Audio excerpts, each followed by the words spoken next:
ঋষি, তোমার কথা মতো একটা বোর্ড মিটিং ডেকেছি। Please. Well, I am going on a leave.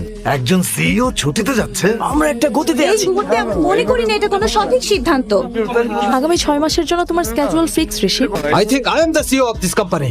I am the CEO. আর আমি সবাইকে ডেকেছি। কোনো প্রশ্ন করা হবে না, কোনো উত্তরও দেওয়া হবে না। আমি এখন ছুটিতে যাচ্ছি আমার দেশে।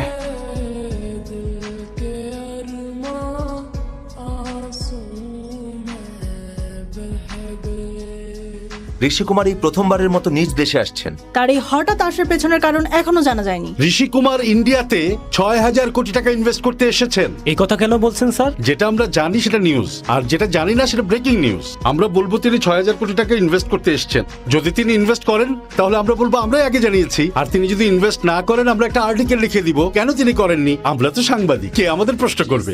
পূজা, পূজা, কোথায় তুই?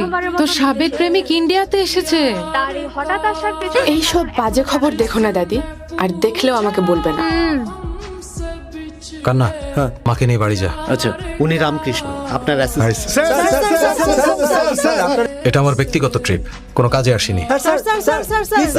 স্যার একটু শুনুন স্যার। স্যার, আপনার মিটিং এর জন্য হোটেলে প্রেসিডেন্সিয়াল স্যুট বুক করেছে স্যার, কিন্তু আপনি বললেন। দেখো, তোমাকে লোকেশন পাঠিয়েছি। স্যার, আপনি মনে হয় ভুল ঠিকানা দিয়ে দিয়েছেন। আমাদের যেখানে যাওয়ার কথা ছিল এটা তো সেই ঠিকানা না। ওখানেই যেতে হবে। ঠিক আছে স্যার। স্যার, যে রবির সাথে দেখা করতে চান সে ওই তাঁবুতে। রবি? এই নে, বুঝতে পারছি না আমি তোকে কি দিব। আমার জন্য এত দূর থেকে আসছিস। সরি রবি। সরি কেন? তোকে ভুলে গেছি বলে। ভুলে গেছিলি? কে তুই বলতো?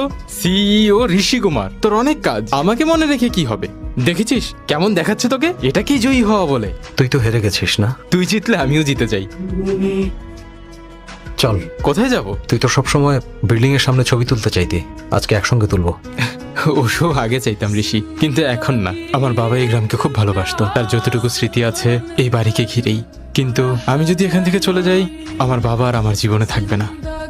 ওরা বলছে এই গ্রাম, এই বাড়িঘর কিছুই থাকবে না। কি এমন হলো?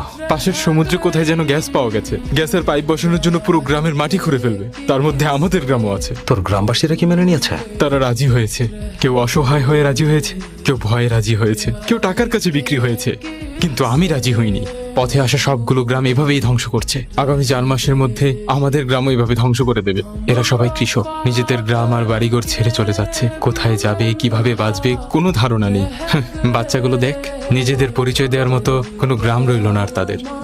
এই জমিতে বছরে 3 বার ফসল হতো, আর এখন দেখ কি অবস্থা করেছে। 3 বছর আগে ওরা